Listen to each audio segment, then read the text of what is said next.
যে সেজদা দেয় না সে ইবলিস, শয়তান। কোরআন শরীফ বলছে, আল্লাহ বলছে, ইবলিস তুই সেজদা দিলি না, আজকে থেকে তুই শয়তান। কি এর আগে কি ইবলিসকে শয়তান বলতো? আপনারাও বুঝবেন এটা একেবারে সবাই। ইবলিসরে শয়তান বলে কোন দিন থেকে? এই যেদিন কি দেয় নাই। এর আগে তো সে কি ছিল না। এর আগে তার পরিচয় ছিল মুআল্লিমুল মালাইকা, ফেরেশতাদের শিক্ষক। যেদিন সেজদা দেয় নাই সেদিন থেকে আল্লাহ বলছে, আজকের থেকে তুই শয়তান, আজকের থেকে তুই রাজিম, ফাখরুজ ফাইন্নাকা রাজিম। আজকের থেকে তুই রাজিম, অভিশপ্ত, অভিশপ্ত, অভিশপ্ত, অভিশপ্ত। ওয়া ইন্না আলাইকা লানাতা ইলা ইয়াউমিদ্দিন। আল্লাহ বলছে, আজকের থেকে ইবলিস সেজদা দিলি না, আজকের থেকে কিয়ামত পর্যন্ত তোর উপরে আল্লাহর লানত, লানত, লানত, লানত, লানত। তোর উপরে খোদার গজব, খোদার গজব, আল্লাহর লানত, আল্লাহর লানত। ইবলিসকে আল্লাহ বলছে একটা সেজদা দেয় না, একটা সেজদা। কয়টা সেজদা? আজকে ফজরের নামাজ যার ছুটে গেছে, তুমি 8টা সেজদা। জীবনে বছরের পর বছর কোনো পরিবর্তন হয় না। একটা অন্যতম কারণ হলো, পরিবর্তনের জন্য তো যার পরিবর্তন হবে তার কিছুটা আগ্রহ থাকতে হবে। আমি যদি এটা নাই বুঝি যে আমার এই পরীক্ষায় ভালো রেজাল্ট করা দরকার, তো এ পাশ করবে কেন? সে পাশ করবে কেন? এই জন্য দিলের মধ্যে থাকতে হয়। অন্তরে যার আগ্রহ থাকে তো তার পরিবর্তন হয়। ওয়াহদি ইলাইহি মান ইউনিব। কোরআনুল কারীমের মধ্যে আছে, আল্লাহ তাআলা বলেন, যে আল্লাহর দিকে ঝুঁকে আসে, আল্লাহর দিকে ঝুঁকে, তো আল্লাহ তাকে তার থেকে এগিয়ে হেদায়েত দিয়ে থাকে। বান্দা আসে যে দূর, আল্লাহ তাআলা রহমত মাগফিরাত আসে তার চাইতে বেশি, তার চাইতে বেশি। হাদিসে কুদসির মধ্যে আছে, আল্লাহ তাআলা বলেন, ইয়া ইবনা আদম কুম ইলাইয়া আমশি ইলাইকা। হে বনি আদম, তুমি আমার জন্য দাঁড়াও, আমি তোমার জন্য হাঁটব। আমশি ইলাইয়া উহারবি। চলো তর্ক করি তোমার সাথে। তুমি মানুষ হইছো কেমনে বুঝাই দাও। বুঝাবো? পেশাব পায়খানা করছে এই কারণে তো জানোয়ার পেশাব পায়খানা করে না। ভাত খাইছো দেখে তো জানোয়ার খাবার খায় না। ঘুমাইছো দেখে তো জানোয়ার কি ঘুমায় না। যৌন চাহিদা পূরণ করছো এজন্য তো জানোয়ারের কি যৌন চাহিদা পূরণ হয় না? কুকুরের বাচ্চা হয় না? তো কেমনে হয়? কুকুরের যদি যৌন চাহিদা পূরণ না হয় তো বাচ্চা হয় কেমন? তফাৎ কি বলো ভাব? এই জন্য আল্লাহ বলছেন, সেজদাবিহীন মানুষ হয় না, গোলামিবিহীন মানুষ হয় না, সৃষ্টিকর্তার পরিচয় ছাড়া মানুষ হয় না। যার কপালে বন্দিগি নাই, সেজদা নাই, সে মানুষ নয়। ইনহুম ইল্লা কাল আনআম। আল্লাহ বলছে তার পরিচয় আর কিছুই নয়, শুধুই চতুষ্পদ জানোয়ার, চতুষ্পদ জন্তু। এটাও কোরআন শরীফের আয়াত। বাল হুম আযাল্লু সাবিলা। বরং তার চাইতে নিকৃষ্ট পথ হারা এক কুত্তা লাঠি উঠাইলে বুঝে তারে মারবে, এই জন্য কুত্তা দৌড় মারে। কিন্তু এই কুত্তা এটাও বুঝে না যে একটা সেজদা না দেওয়ার কারণে তার জাহান্নামের আগুনে জ্বলতে হবে। এই জানোয়ার এটাও বুঝে না।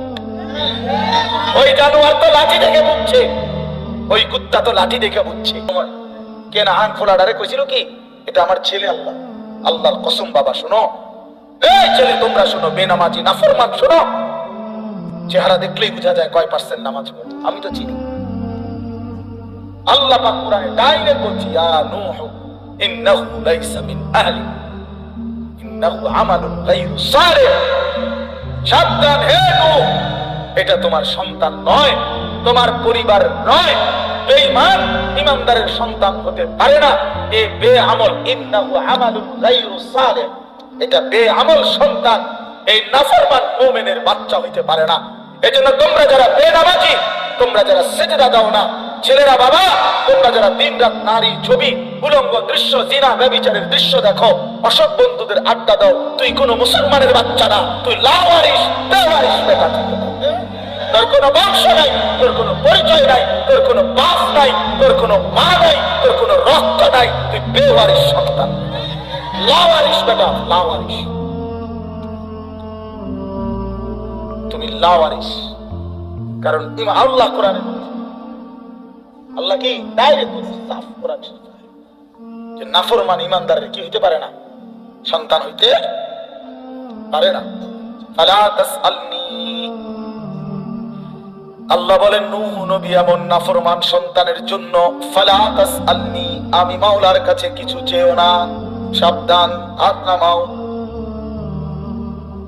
কুরআনুল কারীমের মধ্যে আছে নূহ নবী হাত নামায় ফেলছে এবং সাথে সাথে দোয়া করছে, আল্লাহ আমি ভুল হয়ে গেছি, সন্তানের ভালোবাসায় খেয়াল করি নাই, আপনি মাফ করে দিয়েন। এমন নাফরমান সন্তানের জন্য চাওয়া আমার ঠিক হয় নাই।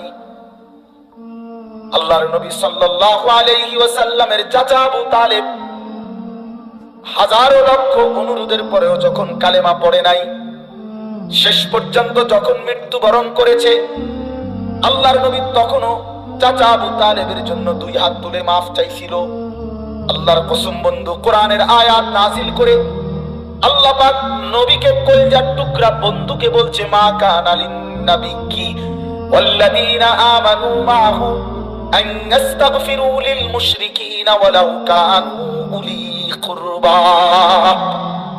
আল্লাহ বলছে বন্ধু, কোন নবীর জন্য আর নবীর ঈমানদার উম্মতের জন্য এই কথার কোনো অনুমতি নাই, চূড়ান্ত নিকট আত্মীয় হলেও কোন মুশরিক বেঈমানের জন্য আমার কাছে মাফ চাওয়া অনুমতি নাই। নামান হাত, নামান, আপনি নামান। খুদ রাসূল সাল্লাল্লাহু আলাইহি ওয়াসাল্লাম হাত নামায় ফেলছে। আল্লাহ নিষেধ করছে হাত নামান। কার জন্য দোয়া করলেন? কার জন্য ক্ষমা প্রার্থনা করছেন? অত বেঈমান, অত মুশরিক আবু তালেব, অত বেঈমান। ওয়ালাউ কান উলি কুরবা, যদিও সে হয় নিকটাত্মীয়, চাচা, মামা, ফুফা, দাদা, খালু, যদিও আপন রক্ত হয়, তবুও কি করা যাবে না? কি বন্ধু, কি মনে করছো আব্বা? কি ভাবছো বাবা? লাওয়ারিস জীবন চালাও, বেওয়ারিস জীবন চালাও। তুমি তুমি নিজেকে আলাদা করে দাও যে আমার কোনো বাপ নাই, আমার কোনো মা নাই, আমার কোনো ধর্ম নাই, আমার কোনো আল্লাহ নাই, আমার কোনো রাসূল নাই, আমার কোনো বানানেওয়ালা নাই, আমার উপরে কেউ কোনো কর্তৃত্ব করবে এমন কেউ নাই। আমি কারো বিধান মানি না, আমি কারো দ্বীন মানি না, আমি কারো শরীয়ত মানি না, আমি কারো হুকুম মানি না।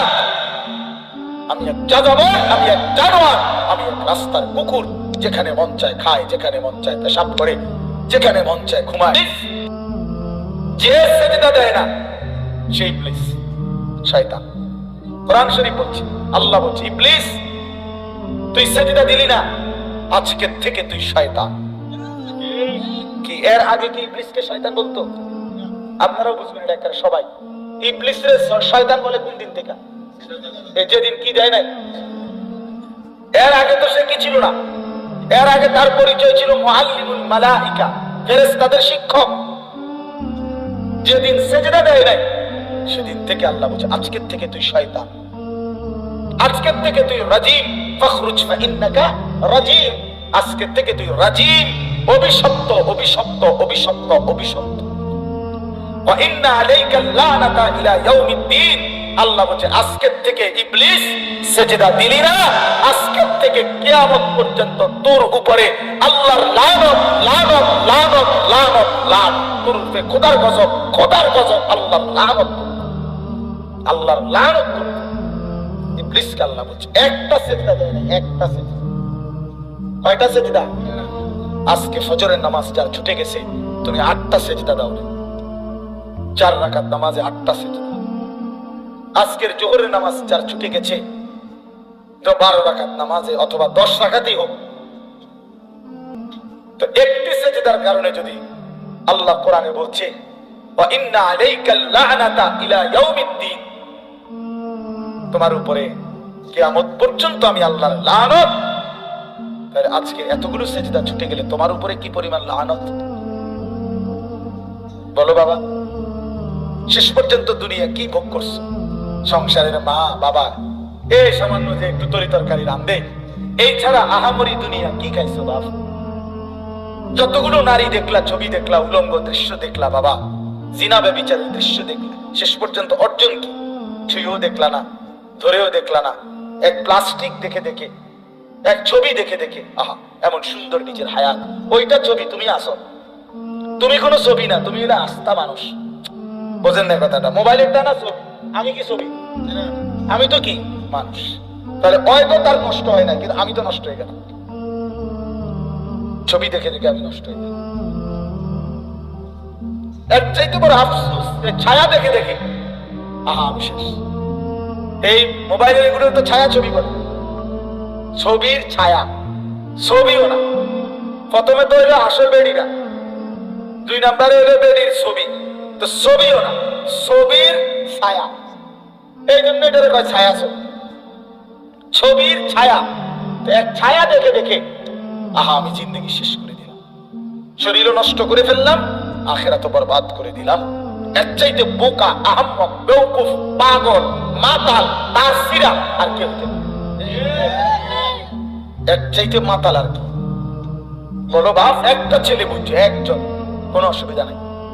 আমি সংখ্যার কাঙ্গালি করি না, কোনোদিনও না। ছোট বড় কোনো মাহফিল হিসাব করি না, সুযোগ মিললেই হয়েছে। ডেট দিতে আমার কষ্ট হয়, অনেক চাপাচাপি, এই এর দূরে, কিন্তু আমি ছোট বড় কোনো পরোয়া করি না, আল্লাহর জন্যই বলতে চেষ্টা করি।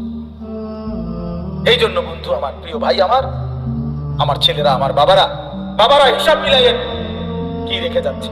কাঠ পালন সুপার হিসাব দিয়েন না, আধুনিকতার প্রযুক্তির হিসাব দিয়েন না, হিসাব দিবেন স্ত্রী সন্তানের ঈমানের, হিসাব করেন স্ত্রী সন্তানের নামাজের, হিসাব করেন স্ত্রী সন্তানের আখিরাতের। আমার আব্বা যেদিন ইন্তেকাল করে, আমাদের ঘরের শোয়া অবস্থায় আমার আব্বা মারা গেছে 2015 সালে। আমরা 5 ভাই 3 বোন এবং আমাদের বাচ্চা কাচ্চা সবাই মিলে 25 জন আল্লাহর কোরআন বাবার চারদিকে পড়তেছিলাম। আব্বা তখন নিঃশ্বাস টানতেছে, শেষ অবস্থা আমরা বুঝতেছিলাম যে আব্বা আর বেশিক্ষণ থাকবে না। তো 25 জন ছেলে মেয়ে নাতি নাতনি একসাথে রব চিনেছি বলেই তো বংশের 25 জন। শোনো নাই, দেখো নাই তোমরা? ফেরেশতাকে বলে দেখো নাই, যাও দেখে আসো।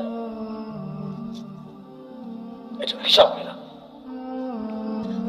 হযরত ইয়াকুব আলাইহিস সালাম, কোরআন শরীফে আছে, বাবাদেরকে বলি, কোরআন শরীফে আছে ইয়াকুব নবী, ওনার 12 জন সন্তান, আপনারা জানেন। ওই যে 10 ভাই কুয়াত ফেলাই দিছে, যে 10 ভাই মিললে এরা 10 জন। আর ইউসুফ আর বিনিয়ামিন এরা কয়জন? তো কয়জন হইল? এই 12 জন সন্তান ছিল।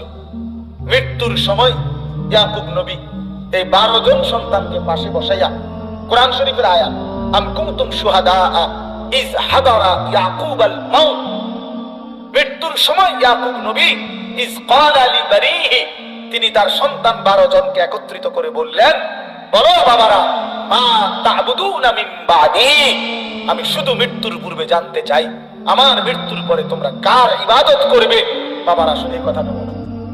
ক্বালু না'বুদু ইলাহাকা ওয়া ইলাহা আবাইকা, 12 জন ছেলে বলল, আব্বা আপনি ঘাবড়াবেন না, আপনার মৃত্যুর পরেও আমরা আপনার যিনি রব এবং আপনার পূর্বপুরুষ ইব্রাহিম নবী, ইসমাইল নবীর যিনি রব, আমরা তার গোলামি করেছি।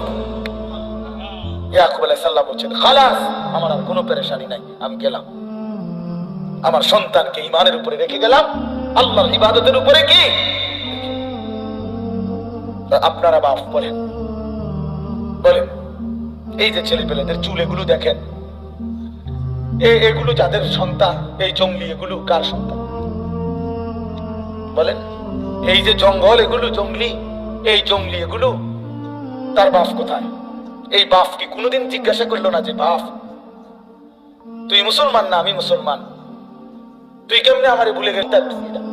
ওই মা বাবার কলজাটা আমার দেখতে মন চায়, মাঝে মাঝে মন চায় যে আলটা করায়, যে এটা কেমন বা জালেম মা বাপ, যার চোখের সামনে তার ছেলে মেয়ে স্ত্রী সন্তান জাহান্নামী হয়ে যাচ্ছে। এই বেচারার কোনো আফসোস নাই, চোখের পানি নাই। এই দুশ্মন বেনামাজি তো আল্লাহর দুশ্মন, রাসূলের দুশ্মন, কোরআনের দুশ্মন, আল্লাহর দুশ্মন। এই দুশ্মনের লাইগা এবারে বিল্ডিং করে, জমি কিনে, বাজারে ভিট লয়, এইটার লাইগা সুদে টিয়া লইয়া এদের বিদেশ পাঠায়, টাকাইতে একটা সেজদা দেয় না তার চোখের সামনে দেখি, তার লাগে 8 লাখ টাকা লইছে। হায় রে বাপ, তুমি কি বুঝলা?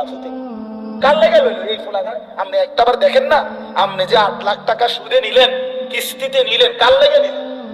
এটাও হারাম। আর এইটা এক ওয়াক্ত নামাজ পড়ে না বাপ মার চোখের সামনে, তো বাপ মার চোখের হারায় গেলে এই নাফরমান সেজদা দিবে কেমনে? আপনজনের সামনে, গ্রামে মহল্লার মানুষের সামনে যার লজ্জা নাই, অপরিচিত মানুষের সামনে সে কারে লজ্জা করে? কথা বোঝেন নাই? এখানে তো তার আপনজনেরা, তার চাচা, জেঠা, মামা, ফুফা, খালু, মা, খালা, দাদি, বাপ, চাচা, একটা মানুষের সে বার্তা দেয় না, এগুলো কাউরে সে শরমায় না। এত বড় বেশরম, এই চোখের আড়ালে গেলে কেমনে নামাজ পড়বে? বলেন না, বলেন বাবা, বলেন। অনুরোধ করছি এই জন্য দয়া করে আল্লাহ নবীর এই হাদিস আবার আসেন। নবীজি বলছেন বাবার কাছে সন্তানের চাওয়া দুই জিনিস, এক হলো আইয়ুহসিনা ইসমাহু ওয়া আইয়ুহসিনা আদাবাহু। এক নাম্বার হলো একটি সুন্দর নাম রাখা, এটা সন্তানের পাওনা বাপ-মার কাছে।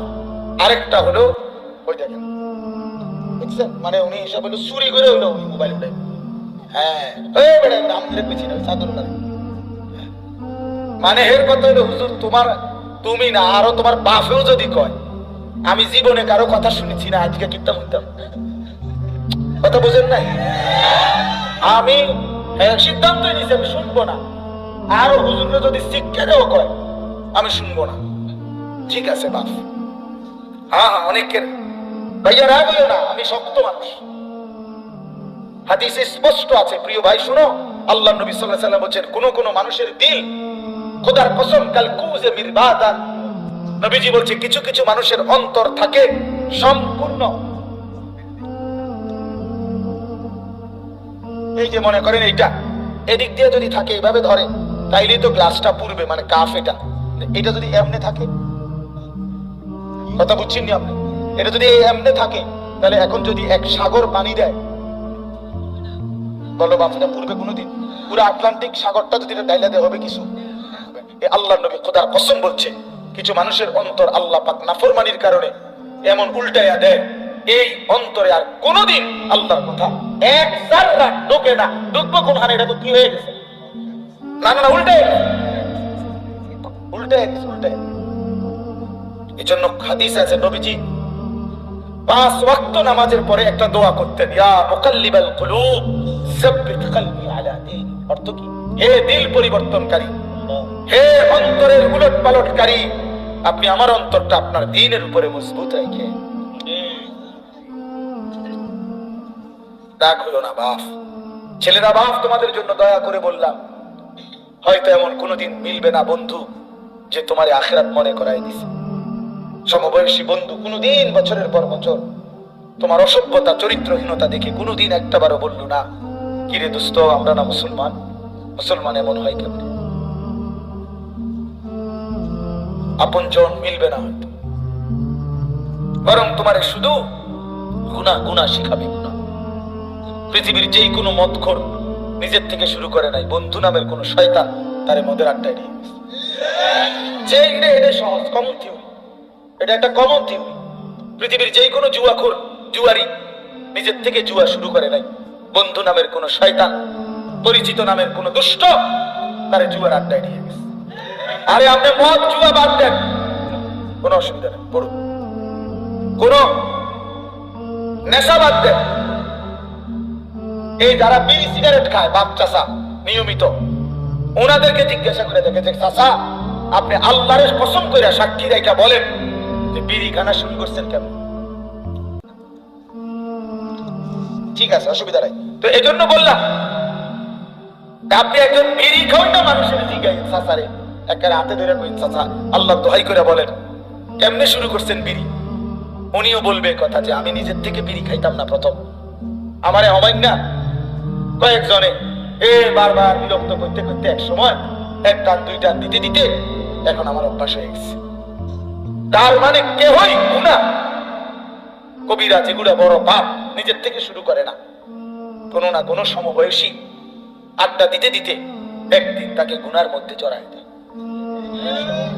অসৎ আড্ডায় জড়ায় দেয়। নারীর আড্ডা, জুয়ার আড্ডা, মদের আড্ডা, নেশার আড্ডা, ছবির আড্ডা, অস্থিরতার আড্ডায় মিশাই দেয় ভাইয়া। এজন্য বন্ধু বাপ দয়া করে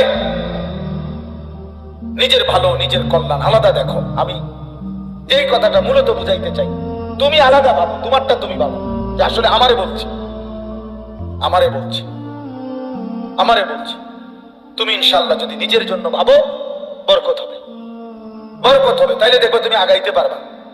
কোরআন শরীফে আছে, হাসরের দিন যার আমলনামা ডান হাতে দেওয়া হবে, সে সবাইকে দেখাবে। একটা মজার জিনিস মনে রাখবেন, প্রত্যেক মানুষকে হাসরের ময়দানে তার পরিচিতদের সাথেই উঠাবে। আমরা কোনো চীনের মানুষের লোক উঠাইতাম, বুঝেন নাই কথা? আমার ঘরে কোনো লন্ডনের মানুষের লোক উঠাইতাম। প্রত্যেককে তার পরিচিত জনদের কাছে দিয়ে উঠাবে, সাথে দাঁড় করাবে।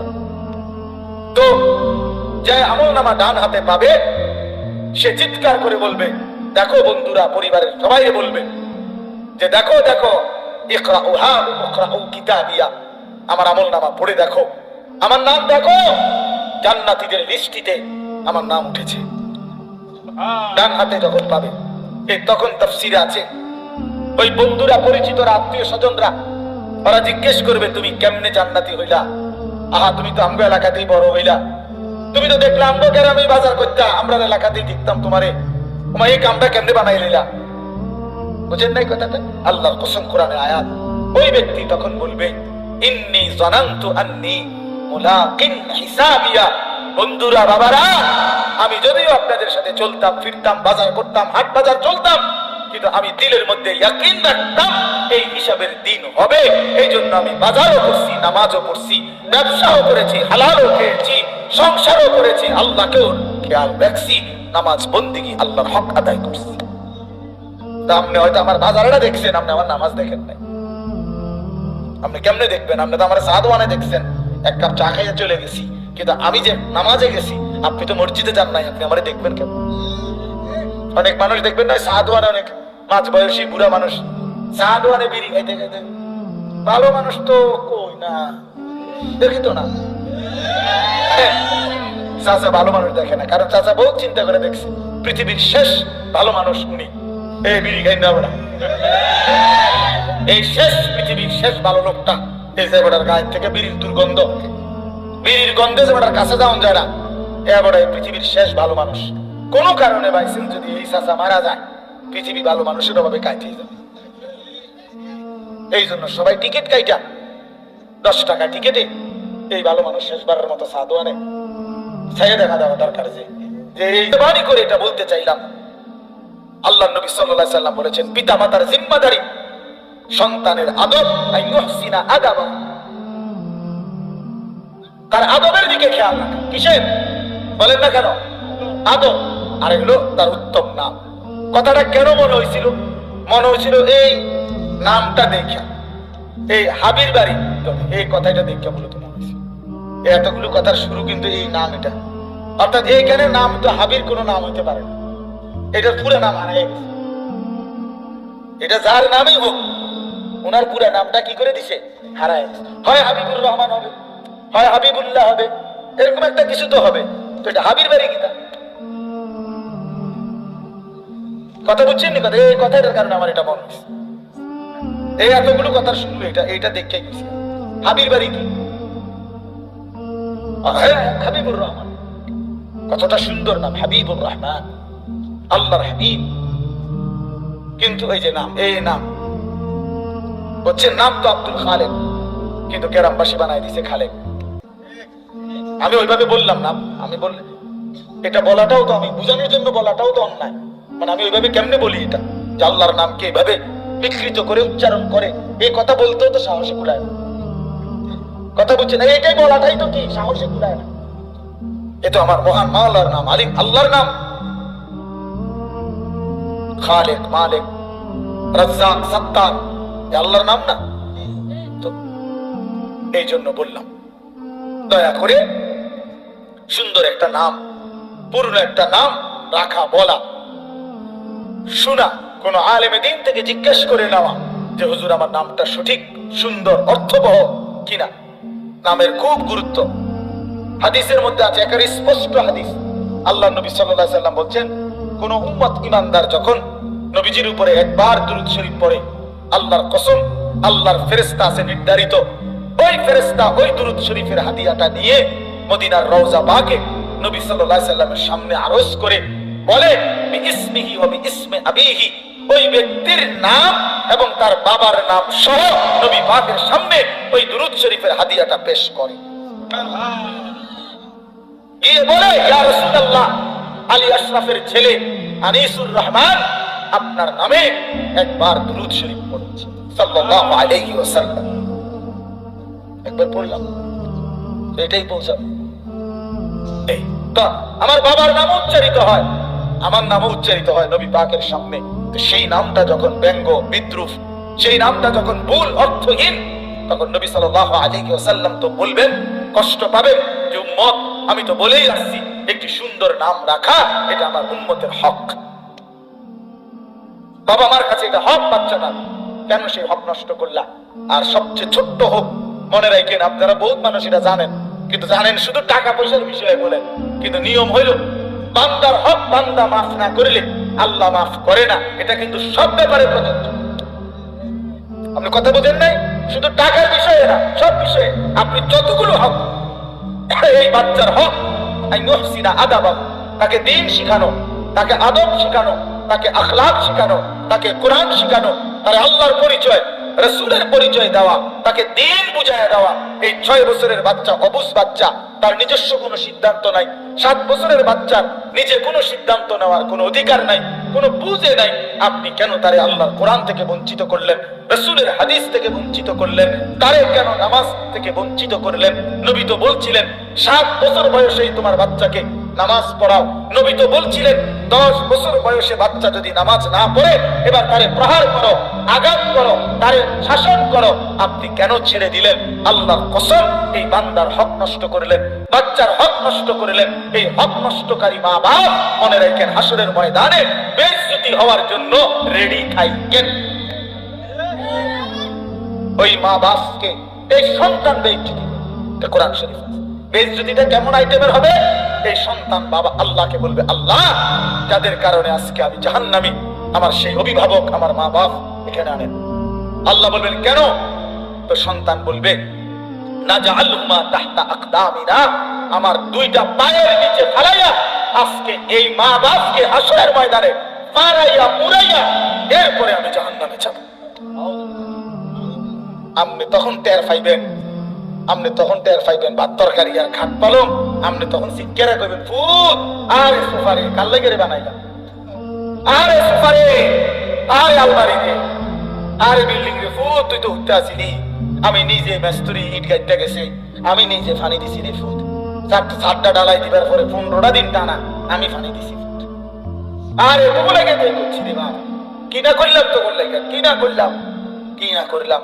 বালুর লোকে দাঁড়াই আসিলাম, মেস্তুরির সামনে দাঁড়াই আসিলাম, হ্যাঁ গুনে গুনে ইট বালু সিমেন্ট একটাও যাতে কম না দেয়, কি কষ্ট করে খেয়াল করছিলাম একটা বিল্ডিং যাতে মজবুত হয়, আখিরাত যাতে বরবাদ হয়।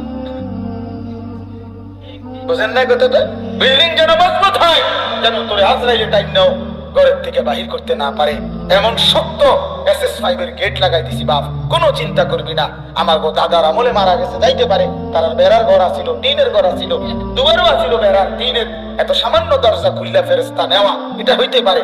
SS5 থেকে আজরাইল নেওয়া সম্ভব না। কাজে কোনো চিন্তা করো না আব্বা, আমি মরলে মরছি কিন্তু তুই মরতি না, আমি মনে করাই দিলাম। আর যদি কোনোদিন বলতে না পারি, আর যদি কখনো আসার সুযোগ না হয় বাবা, একবার আসছি একবারই বললাম, আখিরাত মিলাইয়া দিয়েন। যুবক ভাই তোমাদেরকেও বলি বাবা, আবারও বলছি ওই কথা, এত কম বয়সে যদি তুমি এতটা নষ্ট হয়ে যাও, আমার বাপ আগামীর হায়াতটা কেমনে পার করবা? যদি আল্লাহ তোমারে 40 বছর হায়াত দেয়, 50 বছর হায়াত দেয়, আমার প্রিয় ভাই কেমনে বললে বুঝবা যে তুমি 1 ওয়াক্ত নামাজ পড়ো না, তোমার সন্তানটা কেমন হবে? তুমি যে সারাদিন মোবাইলে নারীর ছবি দেখো, তো আল্লাহ যদি হায়াতে বাঁচায়, তোমারে বয়স হয় তোমার, আল্লাহ যদি তোমারে বিবাহের সামর্থ্য দেয়, তোমারও তো আল্লাহ চাহে তো সন্তান হবে ইনশাআল্লাহ। তো সেদিন তোমার সন্তানের আখলাক কি হবে বলেন? এই জন্য আমি ছেলেদেরকে অনুরোধ করলাম, নিজেরে নিজে বরবাদ করো না, নিজের পরিবর্তনের জন্য। এবার এই আয়াতটা শেষ কথা, আমরা যদি সিদ্ধান্ত নিতে পারি যে আমার বদলানো দরকার, আমার আখিরাত দরকার, আসলে ইমানদারের জীবন আখিরাত, দুনিয়া আমাদের জন্য না। কোরআন শরীফে আছে, আল্লাহ তাআলা বলেন বেঈমানের কথা হলো মা হিয়া ইল্লা হায়াতুনা দুনিয়া। সরাসরি কোরআনের আয়াত। আল্লাহ বলে কাফেরদের কথা যে জীবন মানে শুধুই দুনিয়া, মা হিয়া ইল্লা হায়াতুনা দুনিয়া। কাফেরের কথা এটা আল্লাহ কোরআনে বলছে, জীবন মানে শুধুই দুনিয়া। আর ঈমানদারের জন্য আল্লাহ বলছে ওয়া ইন্নাদ দারাল আখিরাতা লাহিয়াল হায়াওয়ান। আল্লাহ বলছে বান্দা শোনো, নিশ্চয়ই আখিরাতই হচ্ছে জীবন। এজন্য ঈমানদারের জীবন মূলত আখিরাত, ঈমানদারের মূলত হায়াত হলো আখিরাত, আর বেঈমানের হায়াত হলো দুনিয়া। দুনিয়া। অতএব আমরা যদি আখিরাতের কথা ভাবি, নিজের ঈমান আমল চরিত্রের কথা ভাবি, তো আমাদের পরিবর্তনের জন্য, নিজেকে বদলাবার জন্য, নিজের জীবন সাজিয়ে তোলার জন্য একটা চমৎকার মৌসুম, সিজন আমাদের সামনে, সেটা হলো মাহে রমজান। এই কথাটা বলার জন্যই কোরআনের আয়াতটা পড়ছি। এটাই শেষ কথা, মাহে রমজান। মানুষ মৌসুম চিনতে হয়, আলুর সিজনে আলু লাগাইতে হয়, কফির সিজনে কফি লাগাইতে হয়, আখিরাতের সিজনে আখিরাত কামাইতে হয়। জাহান্নাম থেকে বাঁচার সিজন আসতেছে, জান্নাত কামাই করার সিজন আসতেছে, তাকওয়া অর্জনের সিজন আসতেছে, নিজেকে মুত্তাকি বানানোর মৌসুম আসতেছে। আল্লাহ বলছে ইয়া আইয়ুহাল্লাযীনা আমানু, হে ঈমানদারগণ, তোমাদেরকে আলাদা বলছি আমার মুমিন বান্দা, কুতিবা আলাইকুমুস সিয়াম কামা কুতিবা আলাল্লাযীনা মিন ক্বাবলিকুম, তোমাদের উপরে রোজা ফরজ করা হলো, তোমাদের পূর্ববর্তীদের উপরে রোজা ফরজ করা হয়েছিল। কেন? কেন? লাআল্লাকুম তাত্তাকুন। আল্লাহ বলে যেন তোমরা মুত্তাকি হতে পারো, যেন তোমরা মুত্তাকি হতে পারো। প্রশ্ন হলো মুত্তাকি হলে কি লাভ?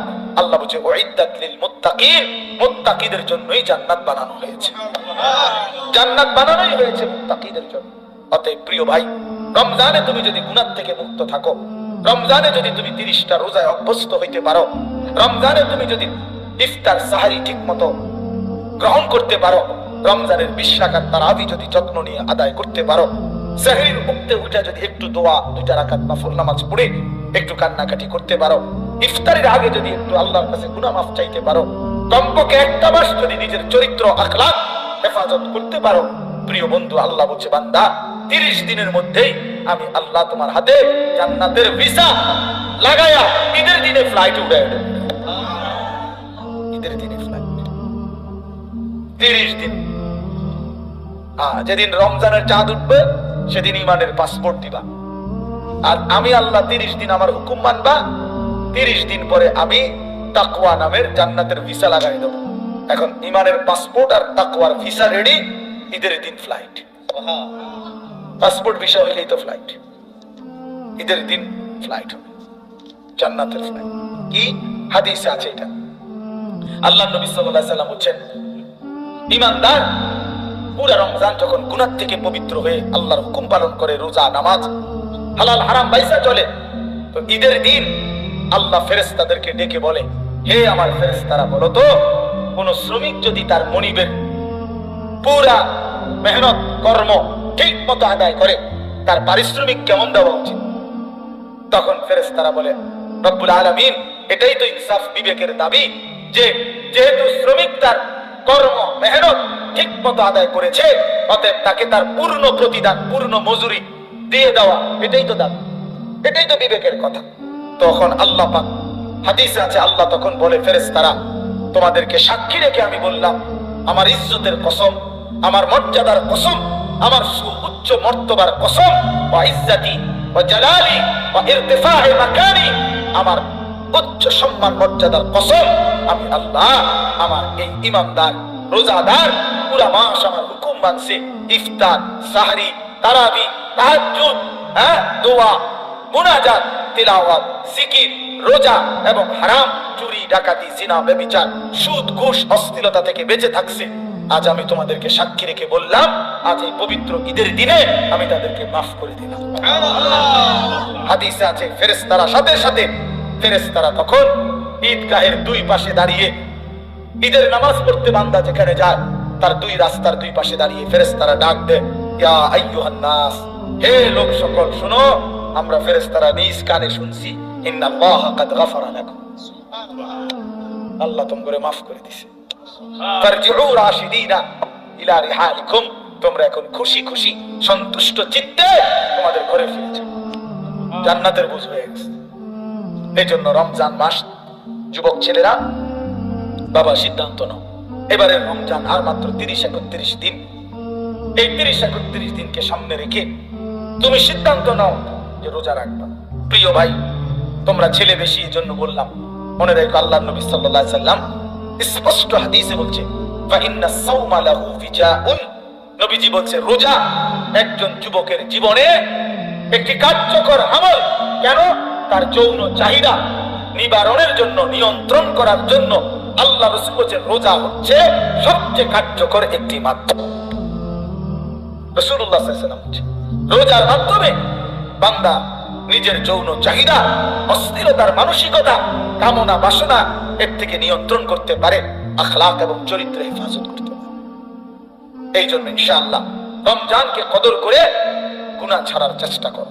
তোমাদেরকে আমরা বললাম বাবা, এরপরে তুমি যদি সিদ্ধান্ত নাও ঠিক আছে হুজুর আপনার বলা আপনি বলে গেছেন, আমার নষ্ট আমি হয়েই যাব, ঠিক আছে, কোনো সমস্যা নাই। লাস্তা আলাইহিম বিমুসাইতির, কোরআন শরীফে আল্লাহ বলছে নবী আপনি কোনো এমন না যে একেবারে জল্লাদ, অথবা আপনি একেবারে বাধ্য আপনি যে আপনি একেবারে গর্দানের মধ্যে তলোয়ার রাইখা তারে কইতে তুই নামাজ পড়ি নাহলে কল্লা হালাই দিব। আল্লাহ বলেন আপনার এই দায়িত্ব দেই নাই, আপনাকে আমি কি দেই নাই? এই দায়িত্ব দেই নাই। আপনাকে বলছি ইন আলাইকা ইল্লাল বালাগ, আপনি সর্বোচ্চ শক্তি দিয়ে, আন্তরিকতা দিয়ে আপনি পৌঁছিয়ে দেন। আমি আল্লাহর হুকুম, আমার কথা, এরপরে ফয়সালা আমি দেব। এই জন্য আমাদেরও দায়িত্ব এটা। আমরা ওয়ারাসাতুল আম্বিয়া, উলামা, আমাদের জিম্মাদারি এটা। নবীকে যেভাবে আল্লাহ বলছেন আমাদেরও দায়িত্ব এটাই। আমাদের সর্বোচ্চ শক্তি, মহব্বত, আবেগ, ভালোবাসা দিয়ে আমরা তোমাদেরকে বললাম। এবার তুমি যদি প্রত্যাখ্যান করো কোনো সমস্যা নেই, তোমার কারণে আমিও আটকাবো না, আমার কারণে তুমিও আটকাবে না। প্রিয় বন্ধু, রাত সবারই শেষ হয়ে যাবে। সুখের রাতও শেষ হয়, দুঃখের রাতও শেষ হয়। তাহাজ্জুদ যে পড়ে রাতে তার রাতও ভোর হয়, মদের আড্ডায়, জুয়ার আড্ডায় যে রাত কাটায় তার রাতও ভোর হয়, বাসর রাতও ভোর হয়। ব্যক্তিত্ব, কারণ তার নাতি, ছেলে, বাতিজার বয়সী বাচ্চাদের সামনে নিজেকে একটা ফালতু কাজ থেকে বিরত রাখবে, এতটুকু বুঝ যার মধ্যে নাই। এবারে কি ওটা প্লাস্টিক ছাড়া কি হয়তো কোনো আকলে নাই, কোনো বুদ্ধি দিমাগে নাই। এই জন্য আমি অনুরোধ করছি বয়স্ক বাবারা, মাঝ বয়সীরা বিড়ি সিগারেট যাদের অভ্যাস ছেড়ে দেন, ছেড়ে দেন। এটা চা দোকানের আড্ডা ছেড়ে দেন, নারী নাচ গান জুয়ার আড্ডা ছেড়ে দেন, অশ্লীলতার আড্ডা ছেড়ে দেন। যেটুকু হায়াত আল্লাহ দিছে বাকি এটুকু তাসবিহ পড়ে সুবহানাল্লাহ, আলহামদুলিল্লাহ, আল্লাহু আকবার, লা ইলাহা ইল্লাল্লাহ, সুবহানাল্লাহ, আলহামদুলিল্লাহ, আল্লাহু আকবার, লা ইলাহা ইল্লাল্লাহ। এভাবে তাসবিহ পড়ে, দুরূদ শরীফ পড়েন সাল্লাল্লাহু আলাইহি ওয়াসাল্লাম, সাল্লাল্লাহু আলাইহি ওয়াসাল্লাম, সাল্লাল্লাহু আলাইহি ওয়াসাল্লাম। এভাবে বারবার পড়তে থাকেন।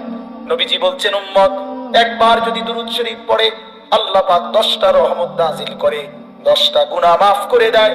আল্লাহর কাছে ওই বান্দার মর্যাদা 10 গুণ আগের চাইতে বেড়ে যায়। এরপরে পড়তে পারেন আস্তাগফিরুল্লাহ, আস্তাগফিরুল্লাহ, আস্তাগফিরুল্লাহ, আস্তাগফিরুল্লাহ, আস্তাগফিরুল্লাহ, আস্তাগফিরুল্লাহ। আল্লাহর নবী বলেন উম্মত আমি নবী নিষ্পাপ, আমি তো মাসুম, আমি নবীর তো কোনো গুনাহ নাই, তবুও আমি প্রতিদিন কমপক্ষে 100 বার আস্তাগফিরুল্লাহ এই কালেমাটা নিয়মিত পড়তে থাকি। হাদিস এটা, হাদিস এটা। তাইলে সুবহানাল্লাহ বলেন, আলহামদুলিল্লাহ, আল্লাহু আকবার, লা ইলাহা ইল্লাল্লাহ, সাল্লাল্লাহু আলাইহি ওয়াসাল্লাম, আস্তাগফিরুল্লাহ ওয়া আতুবু ইলাইহি। বলেন এই তাসবিহ, এই 6টা তাসবিহ খুব দাম, পড়েন সারাদিন, পড়বেন। একবার পড়লেই নাকি দেখি নবীজি বলছে একবার সুবহানাল্লাহ পড়লে উহুদ পাহাড়ের চাইতে ভারী নাকি। একবার সুবহানাল্লাহ পড়লে জান্নাতে একটা খেজুর গাছ রোপণ করা হয়। এরকম আলহামদুলিল্লাহ, আল্লাহু আকবার, লা ইলাহা ইল্লাল্লাহ। আল্লাহ আমাকেই তৌফিক দান করেন, আমাদের সকলকেই তৌফিক দান করেন। আজকের এই মাহফিল আল্লাহ তাআলা কবুল করে নেন। কবরবাসীদের জন্য দোয়া, চাইছেন, হ্যাঁ? কবরবাসীদের জন্য দোয়া যেমন দরকার, জীবিতদের হেদায়েত তার চাইতে বেশি দরকার। কবরবাসী তো তার কপাল নিয়ে গেছে, গাই যাই হয়েছে হয়েছে, ওটা মরে গেছে। কিন্তু আমাদের তো এখনো সুযোগ আছে, সুযোগ আছে না? আমরা যেটুকু বেঁচে আছি এটুকু তো তওবা করা যায়, ফিরে আসা যায়। অতএব আমরা যেহেতু চোখের সামনে দেখতেছি কবরবাসী আর আমল করতে পারবে না, অতএব আমিও যেদিন কবরবাসী হব সেদিন আমিও আর কোনো আমল করতে, আজকে সুযোগ আছে, এখন সুযোগ আছে। এজন্য আমরা ইনশাআল্লাহ 5 ওয়াক্ত নামাজ পড়বো। ছেলেরা, বাবারা, পর্দার আড়ালের মা বোনরা, সবাইকে বললাম